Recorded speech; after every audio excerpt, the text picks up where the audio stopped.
The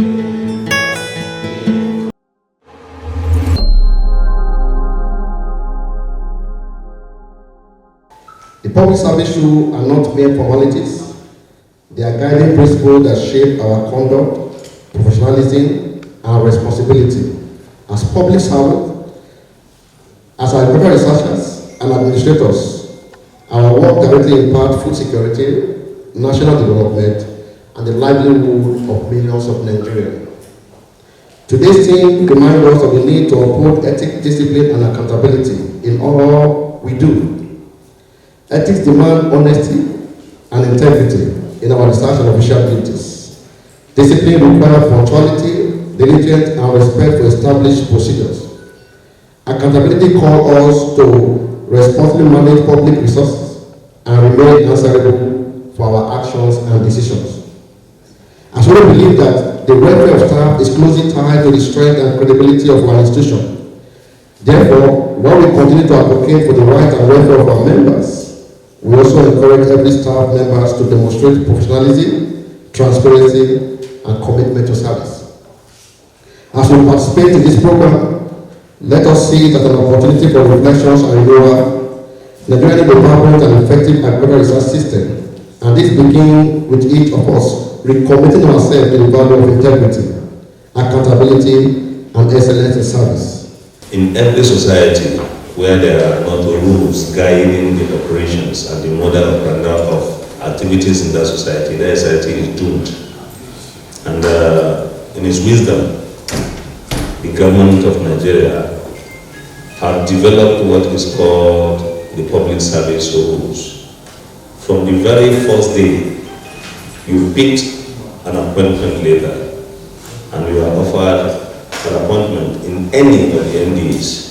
You should know that you are going to be bounded by certain regulations in terms of your operations and activities in such organization. Now, the PSR is a service-wide document that serves both the ministries, the agencies, the departments, and extra-departmental organizations that exist. And I will tell you, I am 100% sure majority of civil servants these days, when they come into service, they don't care to know what are the rules and regulations that will guide their operation in that organization. And that is actually what usually threw them into troubles. Now, I will tell you, if I should ask maybe most of you seated here, can you tell me certain things that if you do in the office will be guided as misconduct or serious misconduct? Only very few of you will be able to list those out. And these are very clearly spelled out in our public service rules. Now, government has also in its wisdom made it that after every 5 years, they review this so that at least activities in line with that, with whatsoever it is that is trending, will be captured in our civil service, public service rules. Now, today you are here. I will bring the indulgence of all the participants to actually listen very well to whatsoever lecture is going to be offered. The custodians of these documents in every organization and the human resources. And here we have the admin. Unfortunately, a very expert, well-experienced, vast experienced person within the administrative cadre is going to stand before you this morning to tell you what these rules are all about and how they operate in the council. In the past, if you see a single staff trying to sell out something just to hawk in the office, he does that in the hiding, just because he knew what the rule says about doing that. But today, many people do it in the open, and for the purpose to them, they feel they are not doing anything wrong. And that is because they don't know what the rule says about that. So if you have an opportunity like this, it's a real opportunity. So use it, listen to whatsoever you will be saying, and ask questions where you think you are not clear about the explanation of whatsoever is presented before you. And after this, it does not end there.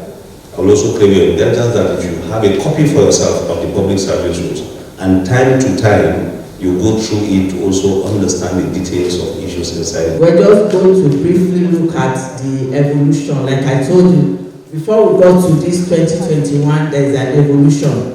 The first one is the pre-colonial period, what was existing then was what we inherited from the British administration, which is known as the General Order. From there, we have the 1960s to 1980s period. That's the post-independence period. These civil service rules were replaced, and we have the Udoji Commission, which was in 1974, which introduced the PPPS and MBO. Now, we progressed from that to 2008, where we have now what we call the PSR, that's the Public Service Rule, and this established modern disciplines and conduct frameworks. Then it was left not reviewed for a long time, and in 2021 we had a major review, and you find out that most of this review was basically because of the COVID-19 experience. If you recall, during the COVID, most workers were not going to work, but the issue is that business of governance still continues. So government had to look at some various reforms which had to be incorporated to appreciate the reality on ground. There were times when they said we shouldn't even go to work at all. Then later it progressed to 3 times. In fact, before then, they said it came down to some categories of workers. I think directors, they were the ones coming to work. Then later they found that maybe they couldn't function. They had to use middle level and lower. So they started. So these reforms had to be done. Ideally, by this year we should have also some reforms. But like I told you, these reviews do not come every 5 years. You ask yourself, what are the core objectives and guiding philosophy of the PSR in 2021? They were basically done to promote transparency and the rule of law. Like I said, I would have to just jump through this because if I want to explain what they are, but I think I try to use language that is very easy because it aims at imbibing a culture where all actions are conducted openly and transparent in nature. Then the second core objective is to achieve efficient and efficient public service. You just don't want a public service that is efficient. It must also be effective because you are dealing with people. Then we have institutionalized performance-oriented culture. So there was a shift from seniority-based to merit-based system where rewards, promotion, recognitions are tied to measurable outcomes. What it means is that, before, seniority was just mainly taken for granted. But I think they began to look at the service to make it look as if there is merit. Because if you look at the reward systems now, even if you look at the PMS, which I think one of the facilitators will talk extensively, is more about merit-based. Even if you look at before, to get people promoted from one grade level to another, we didn't have what they call now, like they have to give approvals. It was just taken for granted that once you are a senior, to get to a certain grade level, it's almost taken for granted that you'll be promoted. But now, there are approvals which you must get from the lowest level.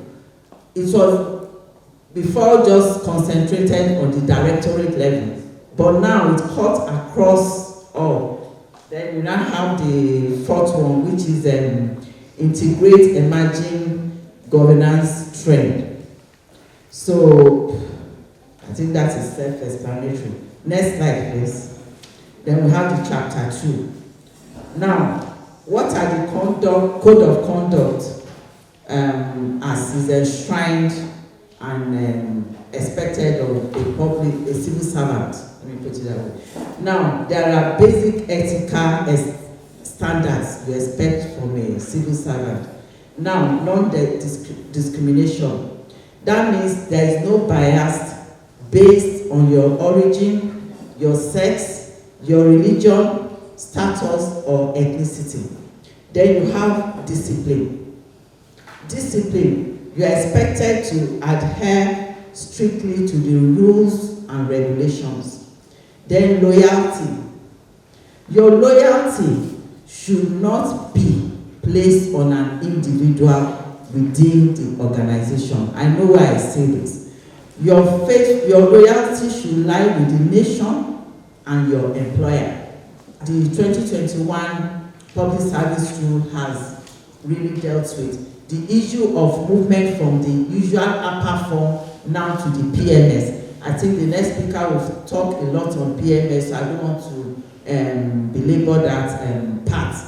The PMS is also is an advancement of the upper. We'll talk on it. Then I think that's all. Then the next slide, please. Like I said, most of these reforms were done because of the effects of the COVID-19 pandemic, where you now have virtual meetings. If you agree with me, we have meetings now that you don't have to travel all the way. It's also a way of cutting the cost of governance. Then you have working remotely.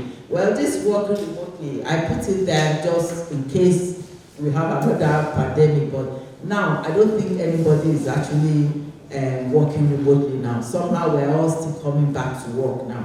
Then you have the digital documentation. This is where government is trying to move on to. But because of the paucity of funds now, we're supposed to have e-libraries, e-registry, and all that. So, but it has not come to reality. But that is what is being introduced, but for lack of funds. We have transfer of service, which I think the other speaker will speak on, where we have transfer of service and secondment. The only thing I want to talk about in this difference is that the two involves movement of the staff from one organization to the other. The only distinct difference is that for transfer of service is a permanent movement. You can't go back. Everything about that staff is being moved from organization A to organization B. But for secondment, that means you are moving, but it's on a temporary basis.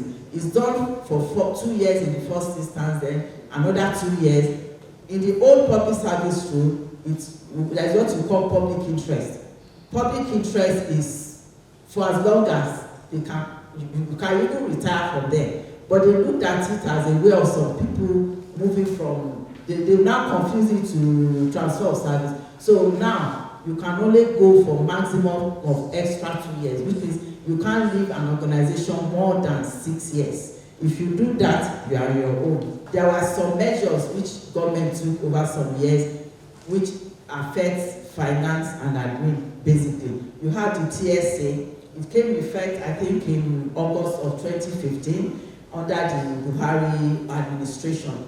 And it was mainly aimed to eliminate leakages, improve cash management, and enhance fiscal control. Then you had the IPPIS. IPPIS was done, and I think it came into effect in 2007 or so. And the government started it by using 6 ministries as a pilot exercise.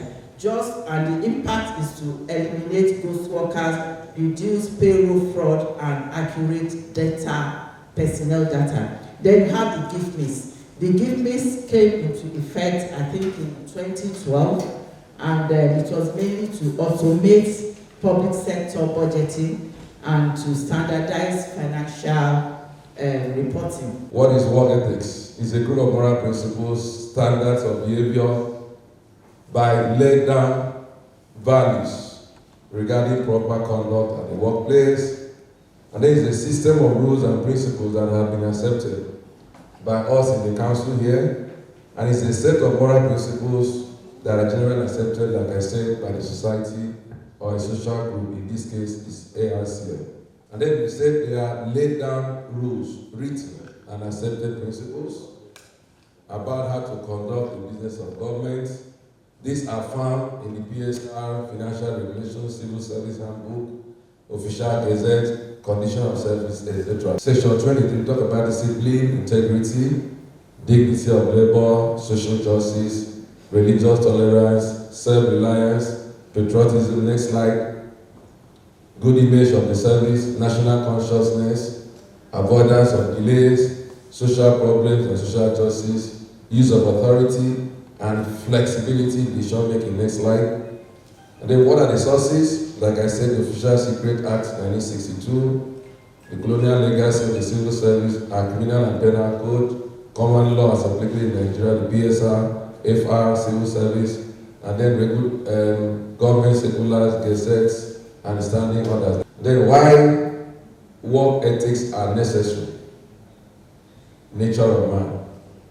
We all appear to have multiple selves, and every work is based on some philosophy. There's a corporate vision and mission statement in ARC and the system, and then we need to promote harmony among staff, and then we need to comply with rules and regulations, and then establish cordial relationship between the employers, the employees, the seniors, the juniors, and contemporaries. And then, very importantly, to promote human interaction. And then what are the determinants of good work ethics? There should be open dialogue in the organization.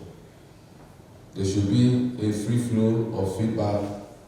That's perfect communication. That's what we call the deep dive. And then the top management must get their acts together.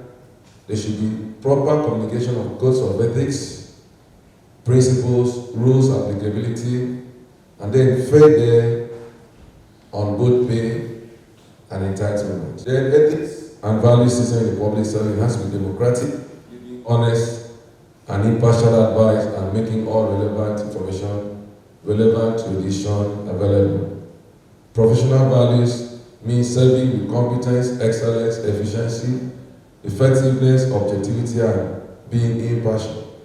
And then ethical values upholding at all times the public trust and be responsible to the need of the society and people's values by demonstrating the respect for human dignity, such that value for every person should inspire the exercise of authority and the responsibility that we given to you. Then we look at the types of ethical conflict and violation, which is very important. Acceptance and giving of bribes, tips, kickbacks, questionable gifts, and other valuable items.